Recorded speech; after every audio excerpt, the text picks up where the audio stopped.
The world tour is over, I think. Well, we're back in Colombia. We hit 7 countries: Iceland, Switzerland, Italy, France, Spain, Indonesia, Thailand. And then we were betting in Chicago last week. Well, not last week, 2 days ago, for about a week. Today's interview, I think we have somebody hitting a milestone, hitting a pretty high record. They are up $200,000 on the year using OddsJam, which is absolutely crazy. So we have Moochie Betts. He's the cult leader of the Save a Discord. He's not the cult leader. We discuss his story, what he's doing now, how he's adapting to current market conditions, how he's able to get more volume down, and we just have a conversation about profitable sports betting. I actually interviewed him 1 year ago when he was 3-4 months in. He was up still a lot of money, but it is very impressive to see that he is up 200K on the year. Anyways, this was super long, and see you in there. Peace. Yeah, I did cross 200 for the year, so real happy with that milestone. And yeah, it's a good way to end the year and hopefully keep it going in 2025. What's up, Mr. Moochie Betts? What's up, Juan? How's it going, man? Pretty good. How you been? All good, man. Just in Chicago right now. Just came back from a little world tour I was in. Yeah, you have the most interesting life, I swear, bro. It's fun. It's a little hectic, but it's fun, man. It's kind of Yeah, you're like, crazy. yeah, I'm on a boat, and what? I was like, what? Okay. Oh yeah, in Indonesia, I think. Yeah, Indonesia, yeah. I was in Asia, Europe, and then I went around through the Pacific back to Chicago. So I kind of like did this whole world 360 in 2 months. That was too much. Was that for fun or what? It was everything. I was in like in a filmmaking workshop, and then I was just checking out how offshore betting was gonna go with like Fliff and the offshore books, and then I just traveled and bet and met people, and then I did this music festival I was shooting. Just everything, man. Nice. Nice. That sounds awesome, bro. Yeah, brother. What about you, man? How you been? This is kind of like our year back call. We had like a call 1 year ago, almost Yeah. January-ish.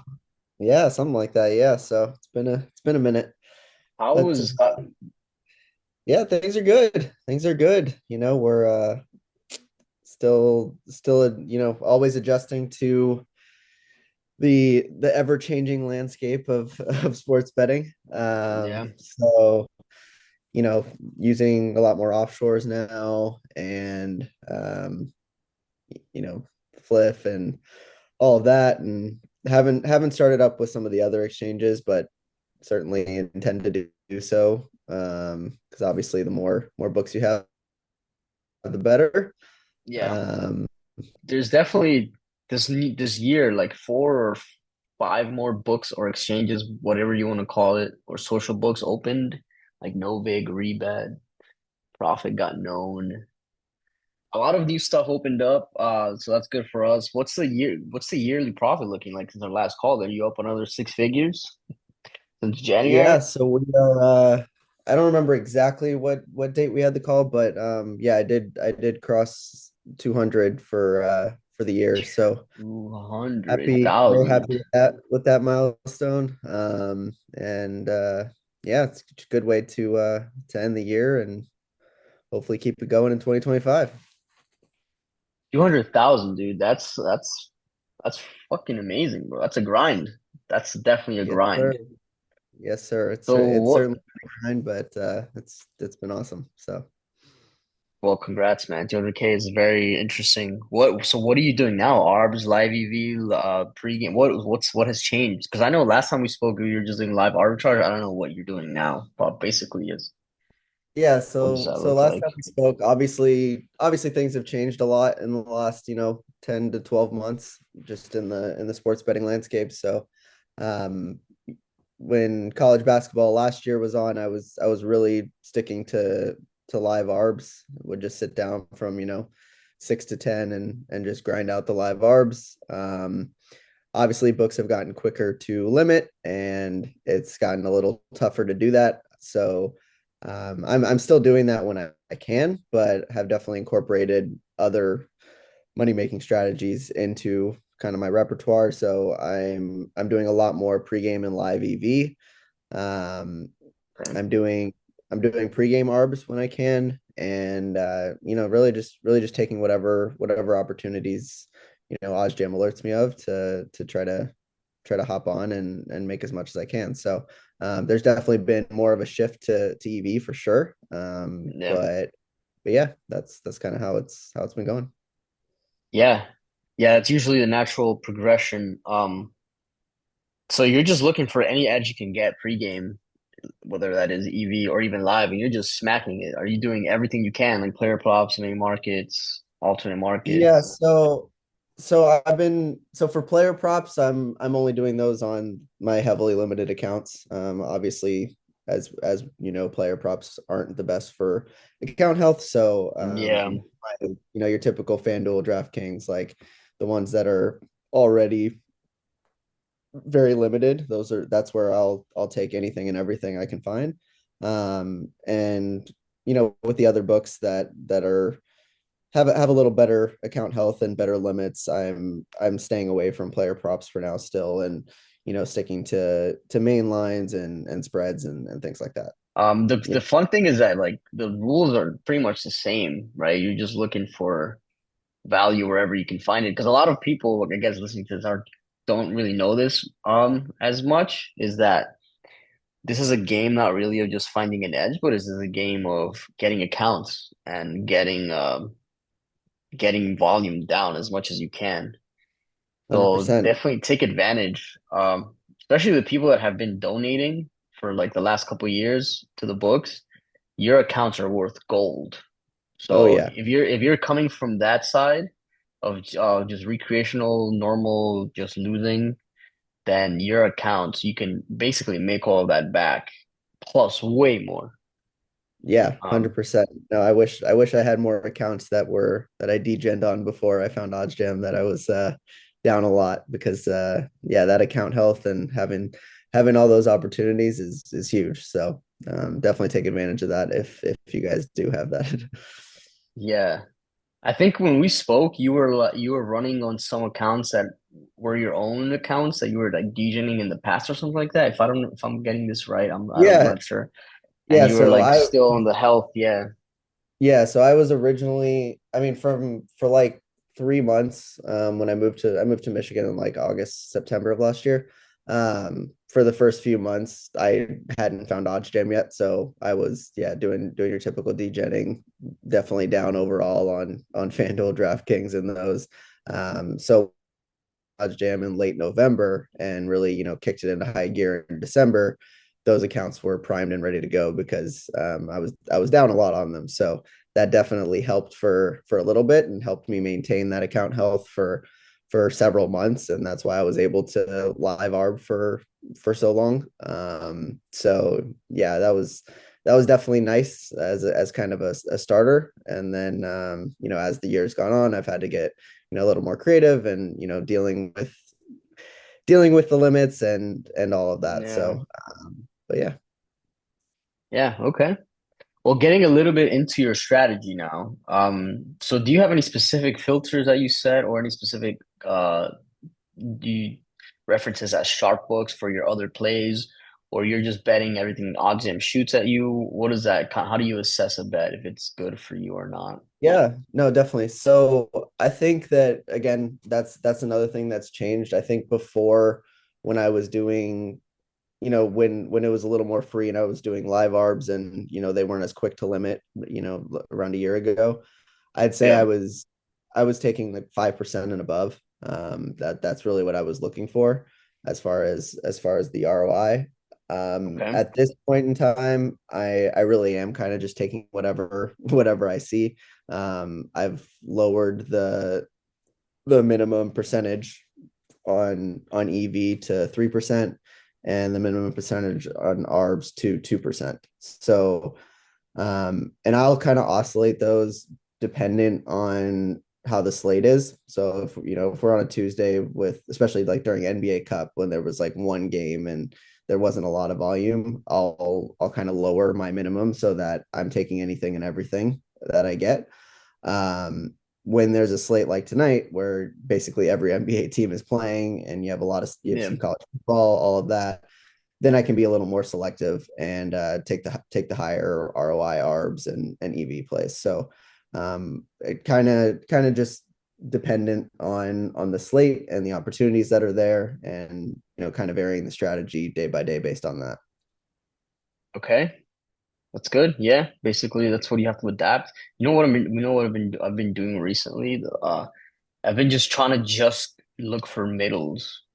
Basically, just Yeah. let odds and find me middles, or sometimes I'm even scanning myself manually between books, especially in college ball, first half totals, first half spread, and Chinese basketball and Korean Yes. basketball. CBA definitely has a lot of opportunities. So Yeah, it's kind of insane. You kind of gotta get up early for that, but they're so inefficient that you can find a lot of middles there, and you can ladder the middles if you basically like I don't know, get like 48, 50, 50, 52, 54, and then hit like an under up there, and then if it moves down, you have like this whole coverage of this whole area for middles. yeah, yeah, Um, definitely. And I'd and it's say been I'd say in going well. addition yeah, for sure. And that's something that I'm trying to incorporate more, because personally I haven't done like a lot of actually searching for middles. I really just kind of, if a middle pops up, like I'll do it. But I that's definitely something I want to incorporate more into my day-to-day strategy, is doing the middles, because you hit one of those, there's such low risk. Sometimes they're even arbs, right? You hit one of Yeah, those, you're set for the next several. So definitely a cool strategy. And something very, yeah, something else that I'll mention is, I know you mentioned the Chinese basketball and that stuff. There are a lot of opportunities with EuroLeague as well. EuroLeague basketball. I've yeah, been doing a lot of that as well. And the yeah, good thing about that is it's during the day usually. So um, usually, you can get a lot of action while you're awake and do live stuff. But a lot of times the totals are off there. Spreads as well, but I've noticed totals are really off for yeah, EuroLeague. So that's a good thing to exploit as well. yeah, yeah, yeah. It's crazy how like all the other sports in the other side of the world, they're not really looked at too much by the American sharps as much what I just from what I see.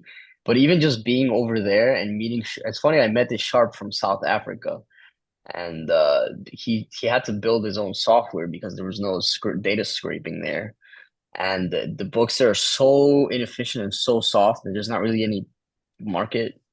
What do you call that, like competition as far as like the sharps getting the good lines, that there's just free money in books everywhere outside of the States, which is That's kind of insane.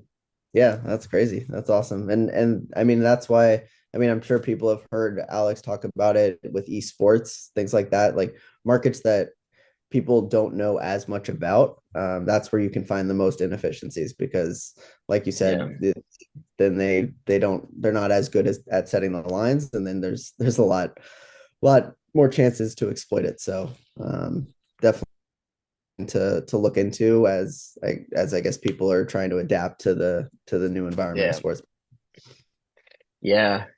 It's really good because you sort of you learn, I guess, this skill set of spotting value and all the different strategies that there exist, middles, live EV, live arbs, pregame, whatever it is, pregame middles.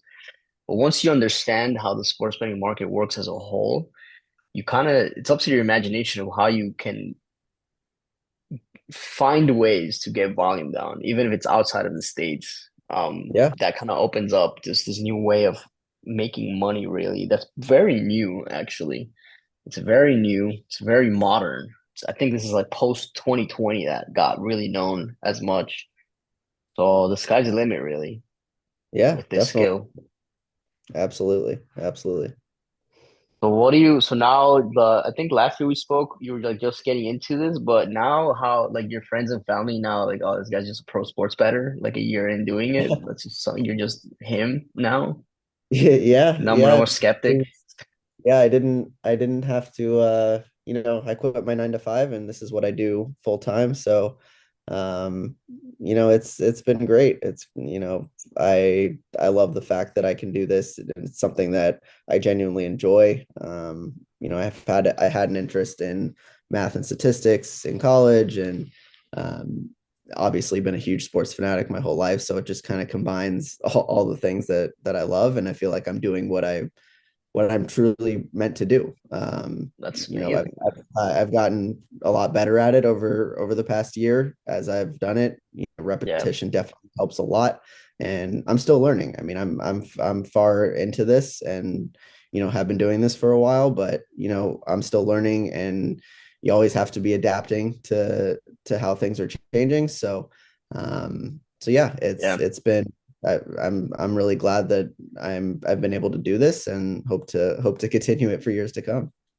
Yeah. I saw you like since we had a call a year ago, just following all the people on Twitter that I've had calls with. I've just watched everybody grow.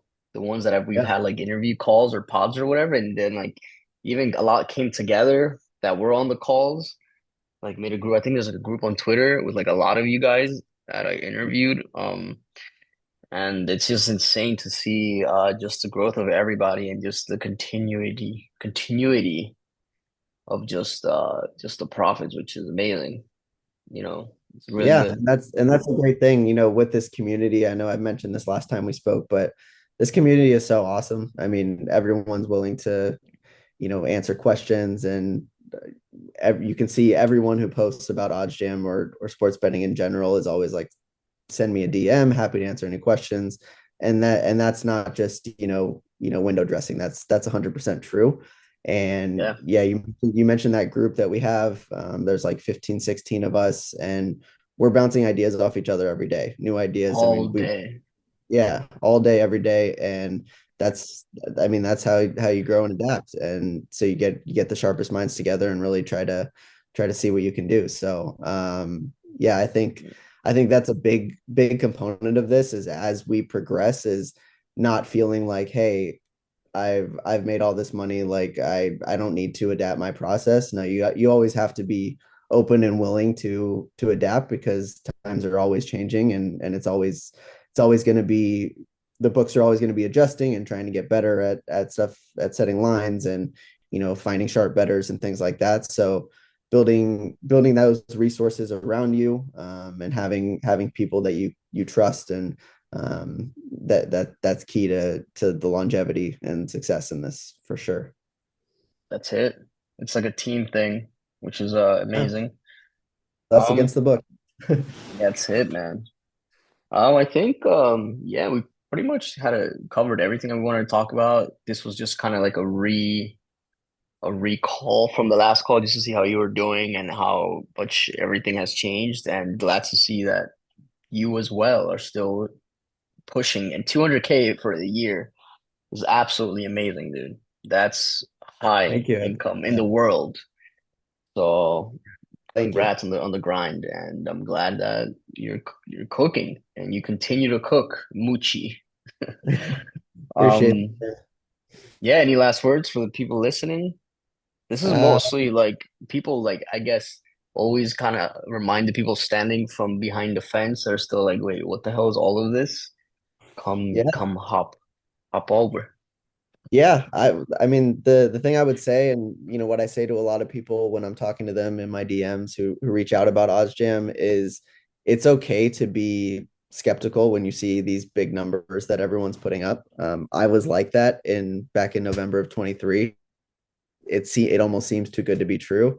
I had that same mentality, but just take that leap and reach out to someone and you will see that these are very real people that are putting up these numbers and it really is possible with the tools and software that OddsJam provides. So and it's such a That's it. welcoming community. Everyone really is willing to answer questions and help you get started.